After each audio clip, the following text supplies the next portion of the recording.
ನಮಸ್ಕಾರ. ತುಳುನಾಡು ನ್ಯೂಸ್ ವೀಕ್ಷಕರಿಗೆ ಪ್ರೀತಿಯ ಸ್ವಾಗತ.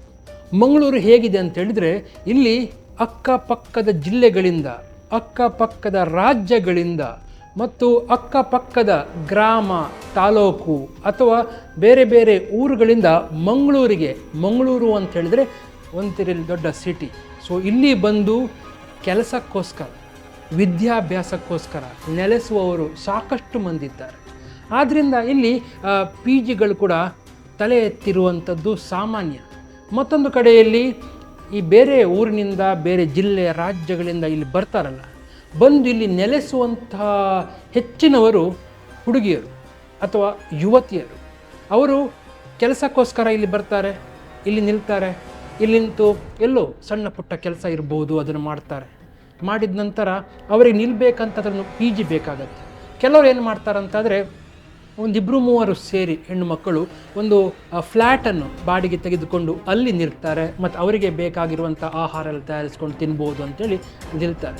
ಈಗ ವಿಷಯ ಏನಾಗ್ತಾ ಉಂಟು ಅಂತ ಹೇಳಿದರೆ, ಹೀಗೆ ಒಂಟಿಯಾಗಿ ಅಥವಾ ಊರನ್ನು ಬಿಟ್ಟು, ಮನೆಯವರನ್ನು ಬಿಟ್ಟು ಮಂಗಳೂರಿಗೆ ಬಂದು ಇಲ್ಲಿ ನೆಲೆಸುವಂತಹ ಕೆಲವು ಯುವತಿಯರ ಮೇಲೆ ಒಂದು ಹದ್ದಿನ ದೃಷ್ಟಿ ಇಡಲಿಕ್ಕೆ ಒಂದಿಷ್ಟು ಜನ ಪ್ಲ್ಯಾನ್ ಮಾಡ್ತಾ ಇದ್ದಾರೆ ಎನ್ನುವಂಥ ವಿಚಾರ ಬರ್ತಾ ಉಂಟು.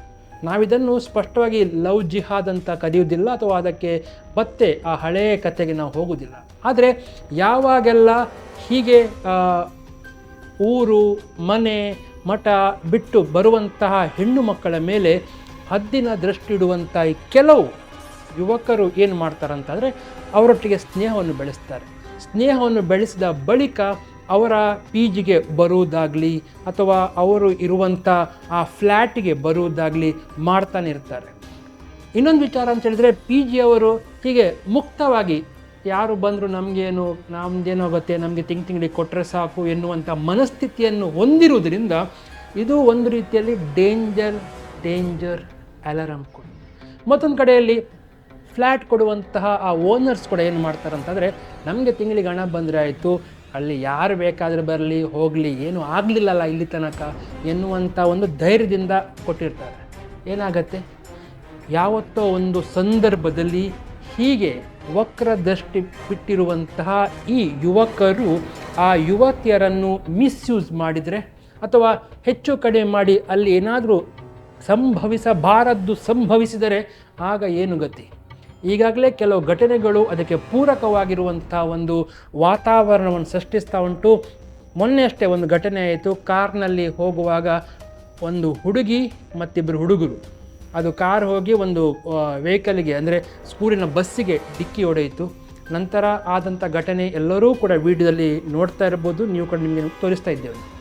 ಇಂಥ ಸಂದರ್ಭಗಳಲ್ಲಿ ಆದಷ್ಟು ನಮ್ಮ ರಿಕ್ವೆಸ್ಟ್ ಏನು ಅಂತ ಹೇಳಿದರೆ, ಪಿ ಜಿಯಲ್ಲಿ ಉಳಿದುಕೊಳ್ಳುವಂಥ ಹೆಣ್ಣು ಮಕ್ಕಳ ಮೇಲೆ ಆ ಪಿ ಜಿಯವರು ಕೂಡ ಒಂದು ನಿಗಾ ಇಡಬೇಕು. ಯಾಕಂತ ಹೇಳಿದರೆ, ನಿಮಗೆ ಹಣ ಮಾತ್ರ ಬಂದರೆ ಸಾಕಾಗೋದಿಲ್ಲ, ಆ ಹೆಣ್ಣು ಮಕ್ಕಳ ಸುರಕ್ಷತೆ, ಜೀವ ಕೂಡ ಮುಖ್ಯ. ಅವಳು ಪ್ರೌಢಿಯ ಅವಸ್ಥೆಗೆ ಹೋಗಿದ್ದಾಳೆ, ನಾವು ಏನು ಹೇಳಲಿಕ್ಕೆ ಆಗೋದಿಲ್ಲ ಅಂತ ಅಂದ್ಕೊಳ್ಬೇಡಿ. ಒಂದಿಷ್ಟು ಬುದ್ಧಿ ಮಾತನ್ನು ಹೇಳಿ. ಯಾಕಂತ ಹೇಳಿದರೆ, ಅವಳು ಊರು, ಕೇರಿ, ಮನೆಯವರನ್ನ ಬಿಟ್ಟು ವಿದ್ಯಾಭ್ಯಾಸಕ್ಕಾಗಿ ಅಥವಾ ಉದ್ಯೋಗಕ್ಕಾಗಿ ಅಲ್ಲಿ ನಿಂತಿರ್ತಾಳೆ. ಇನ್ನು ಫ್ಲ್ಯಾಟ್ಗಳನ್ನು ಕೊಡುವವರು ಕೂಡ ಆ ಫ್ಲ್ಯಾಟ್ಗಳಲ್ಲಿ ಹೆಣ್ಣು ಮಕ್ಕಳಿಗೆ ಮಾತ್ರ ಅವರು ಇರುತ್ತಂತಾದರೆ, ಅಂದರೆ ಅವರಿಗೆ ಮಾತ್ರ ಒಂದು ಇಬ್ಬರು ಮೂವರು ಸೇರಿ ಇರುವಂಥವ್ರಿಗೆ ಮಾತ್ರ ಕೊಡ್ತಿದ್ದೀರಾ ಅಂತಾದರೆ, ಅಲ್ಲಿ ಬರುವಂತಹ ಯುವಕರು ಯಾರು, ಅವ್ರು ಯಾಕೆ ಬರ್ತಾರೆ? ಸಂಬಂಧಿಕರ ಸೋಗಿನಲ್ಲಿ ಬರುವಂಥವರ ಬಂದು ರಾತ್ರಿ ಇದ್ದು ಬೆಳಿಗ್ಗೆ ಹೋಗಿದರೆ ಏನಾಗ್ಬೋದು, ಅಲ್ಲಿನ ಆಸುಪಾಸದವ್ರು ಏನು ಅಂದ್ಕೊಳ್ಬೋದು, ಇದೆಲ್ಲವನ್ನೂ ಕೂಡ ಯೋಚಿಸಬೇಕಾಗತ್ತೆ. ಆದ್ದರಿಂದ ನಮ್ಮ ಕಳಕಳಿ ಇಷ್ಟೇ, ಮಂಗಳೂರಿನಲ್ಲಿ ಎಲ್ಲೋ ಆದ ಬಳಿಕ ನಾವು ಯೋಚಿಸಿದರೆ ಏನೂ ಆಗುವುದಿಲ್ಲ, ಪ್ರಯೋಜನ ಇಲ್ಲ. ಆದ್ದರಿಂದ ಏನಾದರೂ ಆಗುವ ಮೊದಲೇ ಯೋಚಿಸಬೇಕು.